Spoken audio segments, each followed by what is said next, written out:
এত সুন্দর জায়গায় মানুষের দুর্ঘটনা বা মৃত্যু খুব কমই হয়, কিন্তু হয় কিভাবে হয়? এই যে সামনে একটা রাস্তা নদীর মধ্যে দিয়ে গেছে, এর তলে কিছু পাইপ দিয়ে জল পাস হয়, কিন্তু যখন বন্যার প্রথম অবস্থা আসে তখন এই ব্রিজের ওপরে বা এই কজয়ের ওপরে 1 ফুট জলেও বা 2 ফুট জলেও যখন কেউ পারাপার করার চেষ্টা করে তখন সে বুঝতেই পারে না যে রাস্তাটার কোথায় তার জন্য মৃত্যু লুকিয়ে আছে।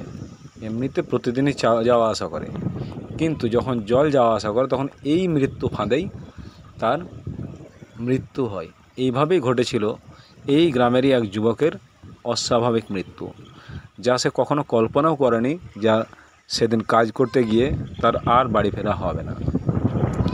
তাই কমেন্টের মাধ্যমে আমাদেরকে জানান এইগুলো থাকা কি এ এলাকার জন্য খুব সুবিধাজনক, বা এগুলো কি করা উচিত, সেটা কমেন্টের মাধ্যমে জানিয়ে দিলে খুব খুশি হব।